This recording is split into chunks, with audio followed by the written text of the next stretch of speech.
Olá, meus amigos, chegamos ao nosso último bloco falando sobre essa relação da Constituição e o cidadão. No último bate-papo, nós falávamos aqui ainda sobre os instrumentos de exercício da democracia. E eu mencionei com vocês a primeira ferramenta, a chamada ou o chamado direito do exercício de voto.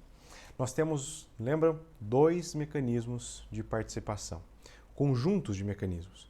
A primeira que vai intitular a chamada democracia direta, que começamos a analisar, falamos apenas do voto por enquanto. E a segunda, que vai trazer o conceito da chamada democracia representativa ou indireta, onde o cidadão, já sabemos que o cidadão é aquele alistado junto à Justiça Eleitoral, ou seja, portador de título eleitoral, onde ele poderá exercer, mas de modo representado e não diretamente. Vamos para a tela para que possamos aqui avançar nos novos conceitos, né? Nós estamos aqui no último trabalhado, que é o exercício do voto. Agora, existem outras formas de participação direta? Sim, e eu vou tratar aqui com vocês de modo conjunto, chamado referendo e também o plebiscito. Meus amigos, plebiscito e referendo, ou referendo e plebiscito, ambos são formas de consulta popular. São consultas populares. Cuidado que, muito embora o nome seja consulta popular, apenas quem é ouvido são os cidadãos. Quem são ouvidos são os cidadãos, ou seja, aqueles que possuem título de eleitor. Essas consultas, elas obviamente que não são sinônimas, mas elas vão se distinguir por algumas características. Por exemplo, o plebiscito, ele é uma consulta popular que antecede, já explico, antecede o ato legislativo ou o ato administrativo. Por exemplo, se nós estivermos diante da criação de municípios ou desmembramento de estado, eu vou criar um município. Eu tenho a cidade de São Paulo e eu quero criá-la ali dentro da cidade de São Paulo, eu quero criar a cidade do Corinthians. Eu acho adequado, inclusive. Fica aí uma sugestão. Quando eu vou realizar, a Constituição traz, lá no artigo 18, algumas condicionantes para criar município, para dividir, subdividir, anexar estado, além dos pressupostos que nós temos envolvendo as leis, a lei complementar estadual, a existência de uma lei complementar que trate sobre a criação de municípios, os prazos, enfim, nós temos lá realizar uma consulta plebiscitária, realizar uma consulta da comunidade envolvida. Eu tenho que consultar antes ou depois de criar o município? Antes. Aquelas consultas populares em que a população, na verdade o cidadão, é convocado às urnas para manifestar sua opinião, eu dou o nome de plebiscito. Plebiscito em regra, portanto, para que eu possa criar estados ou municípios, lá nos termos do artigo 18. Mas eu também posso, diante de grande interesse do assunto, também convocar a realização de plebiscito em termos de assuntos outros. Agora só tome nota e tome atenção. O plebiscito, ele sempre vai ser exclusivamente convocado, convocação do plebiscito se dá pelo Congresso Nacional. O presidente não convoca, o governador não convoca, quem convoca, quem autoriza é o Congresso Nacional. Ok? Bom, se o plebiscito é a consulta que antecede, a próxima, que tem já o nome indicado aqui, referendo. O referendo, sabemos que também é consulta popular, ele é uma consulta posterior. Nós temos como exemplo o Estatuto do Desarmamento,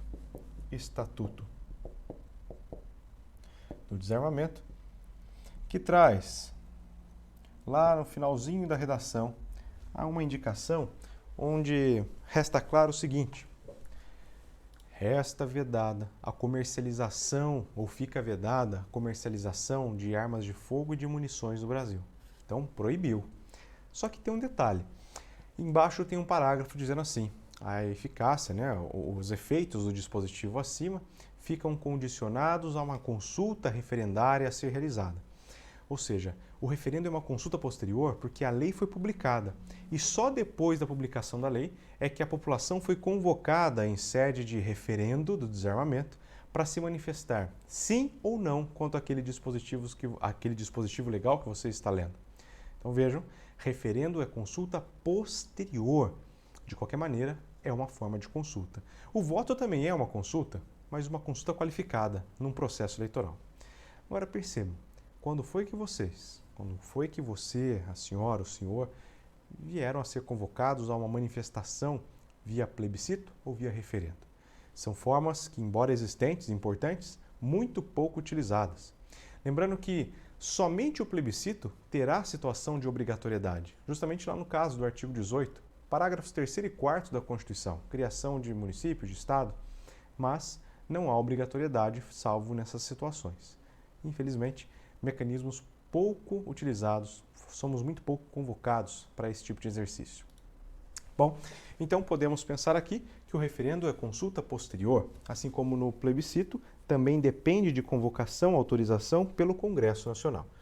Um dado importante, meus amigos, que tanto no referendo quanto no plebiscito, ou ainda no voto, eu tenho a manifestação direta de um sujeito, o povo. Especificamente cidadão, né? Porque é aquela qualificação que nós mencionamos de ter o título do eleitor. Ou seja, é o titular do poder. Uma pergunta: poderia o resultado de um referendo, de um plebiscito ou do voto ser desconsiderado? Meus amigos, existe aqui um claro raciocínio de que se o titular se manifesta, eu só posso contrariar essa manifestação por uma manifestação idêntica.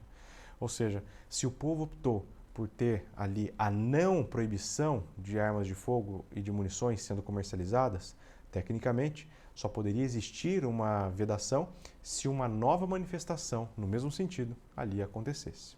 Ok? Bom, isso serviria aqui no conceito das três formas de consulta. E chegamos a uma última forma direta de participação, a chamada Lei de Iniciativa Popular. Quanto a esse tema, então, letra C. Quanto a esse tema, algumas considerações. Iniciativa Popular.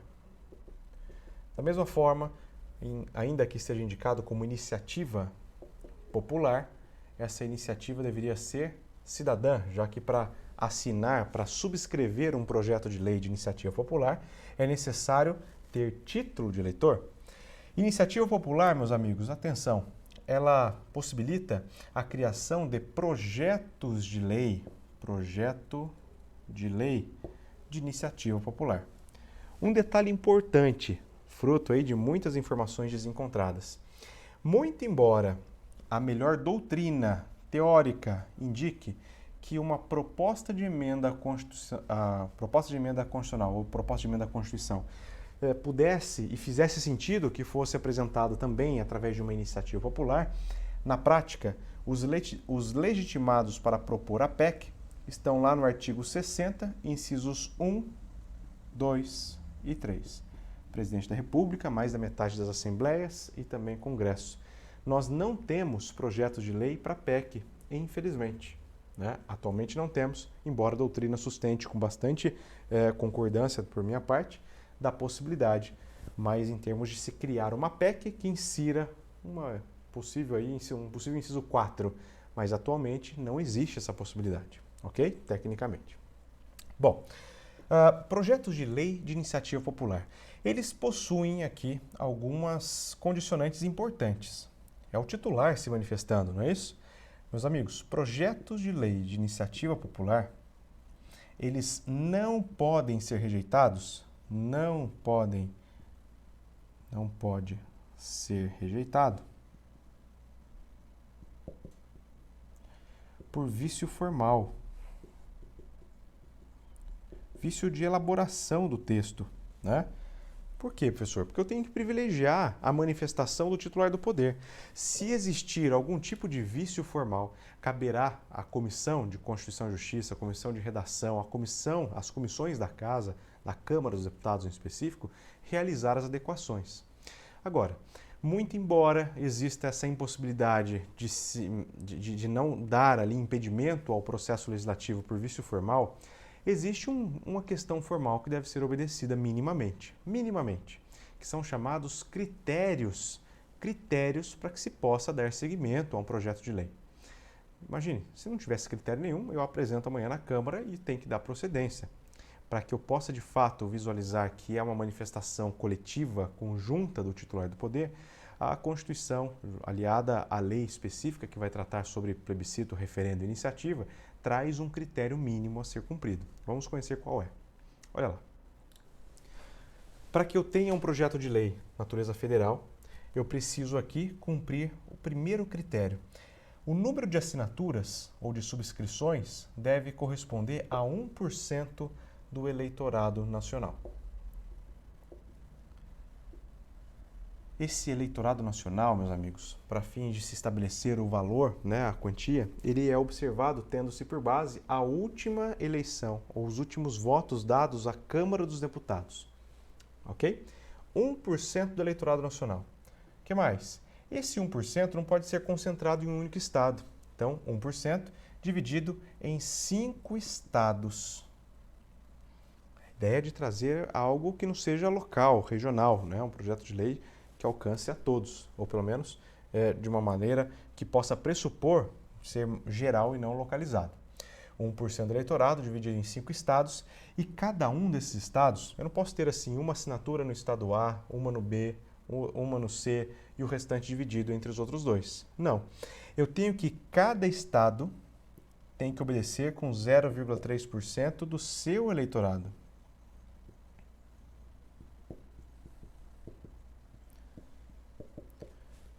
,3% do eleitorado de cada um dos estados. Isso, meus amigos, como critério objetivo para uma lei federal. Nós temos como exemplo a Lei Complementar 135 de 2010, chamada Lei da Ficha Limpa, que nasce aí com a atuação forte da Igreja, com da OAB e outras organizações, ok? 1% do eleitorado nacional dividido entre pelo menos 5 estados, e cada estado deve ter essa manifestação de assinaturas correspondente a pelo menos 0,3% do seu eleitorado estadual. Bom, isso para a lei federal. Professor, e se for uma lei estadual? Lei estadual. Para uma lei estadual, é preciso verificar a Constituição do Estado. Cada estado vai possuir o seu critério. Tranquilo? Mas, por outro lado, meus amigos, quando eu falo de leis municipais, ou a lei municipal, a Constituição resolveu. Para a lei municipal, será exigido 5% do eleitorado municipal. Quando falamos de 5%, porcentagens de eleitorado municipal, estadual, federal, o parâmetro será sempre os votos dados para as últimas eleições na Câmara dos Deputados. Essa é a nossa referência para se observar eleitorado nacional, nesses critérios, ok? Então vejam, voto direto, secreto, universal e periódico. Falamos também do plebiscito, do referendo e da iniciativa popular. Nossa última abordagem aqui, falando e tratando desse aspecto do exercício direto da democracia, é agora tratar o aspecto indireto ou representativo de democracia. Vamos para o material. Olha lá, se eu tenho então, fazendo aqui uma breve revisão, se eu tenho o contexto de que a democracia ou que a participação popular pode se dar de forma direta e indireta, uma conclusão inicial aqui é que estamos diante da chamada democracia semidireta ou semi-representativa. Não vivemos uma democracia puramente direta ou puramente representativa. Muito embora, em termos de crítica, podemos dizer que vivemos uma democracia representativa, porque poucas vezes somos chamados a manifestar. Mas, de modo bastante coerente, correto com o texto, eu tenho mecanismos de atuação direta e indireta. As formas de atuação direta nós já vimos, nos cabe agora mencionar a democracia indireta e de que forma ela é exercida. Então vamos lá colocar no nosso material. Democracia indireta, ou formas, mecanismos, ou representativa. Representativa. Parafraseando novamente o parágrafo único do artigo 1º, todo o poder emana do povo que o exerce por representantes eleitos ou diretamente nos termos da Constituição. Ou seja, na maioria das vezes, nós atuamos através de representantes. E vejam que esses representantes são eleitos através de processo eleitoral onde o cidadão se manifesta de forma direta pelo voto. Vejam que como é cíclico, né? As questões jurídicas, elas são cíclicas, elas se encaixam. Representantes eleitos. Estes representantes eleitos vão ocupar funções do Estado. Vamos aqui, ó. Lembra que o poder do Estado é uno, sendo que através dessa unidade a Constituição separou algumas funções. Essas funções serão exercidas pelo poder legislativo,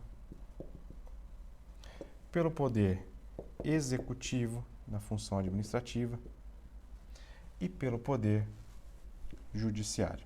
Atenção aqui para essa análise. Meus amigos, quando penso esses três poderes, essas três frentes que o Estado traz, somente em alguns é que eu tenho, de fato, a possibilidade de uma atividade direta, ou melhor, representativa, direta pelo cidadão, leigo, em regra, mas representativa em termos de instrumento democrático. O poder legislativo, ele de fato poderá ser aqui ocupado por pessoas eleitas, por seus pares. O poder executivo também poderá ser ocupado por pessoas eleitas, por seus pares. Agora, o poder judiciário, nós temos um tratamento distinto, pois o judiciário ele será ocupado por pessoas que sejam aprovadas por critérios técnicos, de concursos, de provas e títulos. Ok?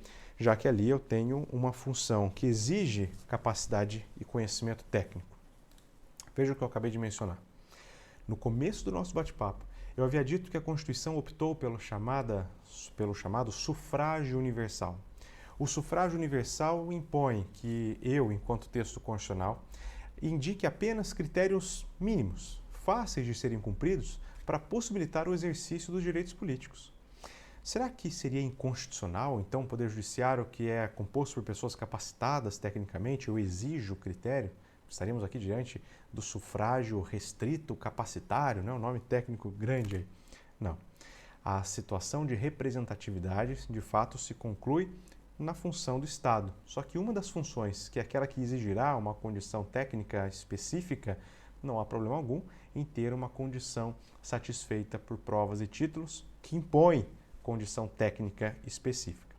Mas vejam só, tanto para o Poder Legislativo quanto para o Poder Executivo, eu mais uma vez tenho que conversar com o critério já trabalhado aqui, dos sistemas eleitorais. A depender do cargo da função, eu vou adotar o critério majoritário ou também o chamado critério proporcional. Vamos aqui apenas pensar de forma exemplificada por que eu vou adotar o critério majoritário ou o critério proporcional. Vamos lá. Vejam só comigo, pessoal. Pensando aqui em nível federal, eu tenho, com a máxima licença arquitetônica, né? Eu tenho aqui a simbologia do Congresso, as duas torres, onde constam os gabinetes e as duas casas. Essa casa que possui a sua boca voltada para cima, Câmara dos Deputados, e para baixo, consolidando, Senado. Meus amigos, a Câmara dos Deputados, chamada Casa do Povo, representa o povo, enquanto que o Senado Federal representam as unidades federadas, né? Os estados mais o Distrito Federal. Significa dizer que o Estado e o Distrito Federal devem ser representados sempre pautando-se pela igualdade. Se eu tenho aqui número específico de Estado e Distrito Federal, eu vou ter 3 representantes para cada uma dessas unidades, ou seja, eu tenho um total de 81 senadores. Ok? Por outro lado, cada Estado possui um tamanho, entre aspas, de povo que vai ser variável.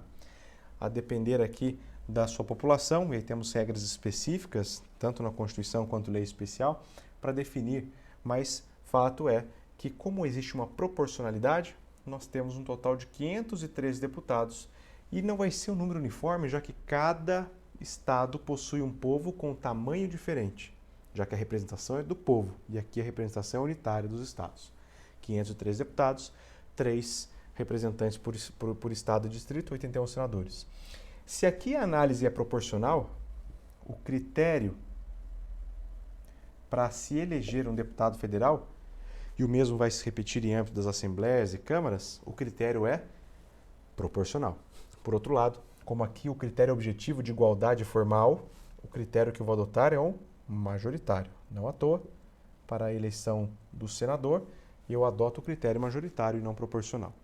Vejam a lógica que a Constituição vai usar na situação de representatividade dos cargos.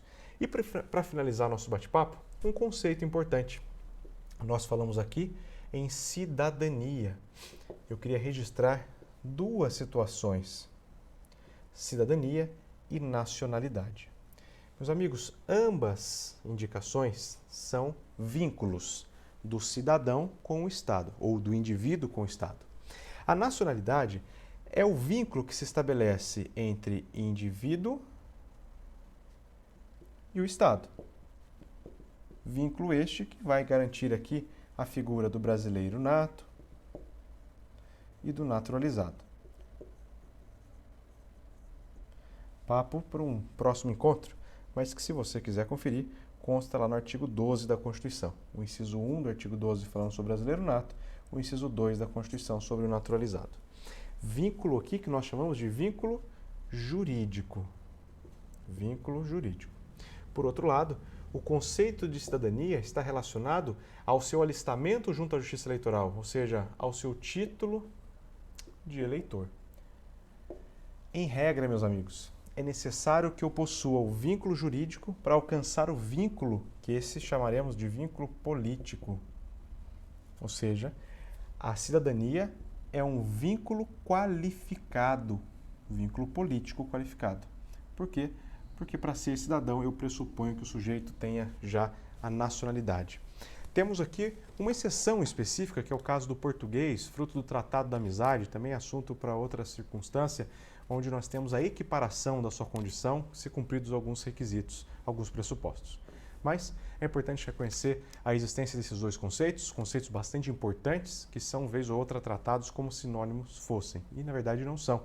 Cidadania é um vínculo mais aprimorado, já que eu garanto a participação dos direitos políticos, e a nacionalidade, o vínculo jurídico, que antecede a cidadania e vai possibilitar aqui, de fato, o alistamento eleitoral. Seja para exercer direitos políticos ativos, né, no caso de você querer votar, responder às consultas, ou direitos políticos passivos, na situação onde o sujeito busca se candidatar, se colocar à disposição dos seus pares.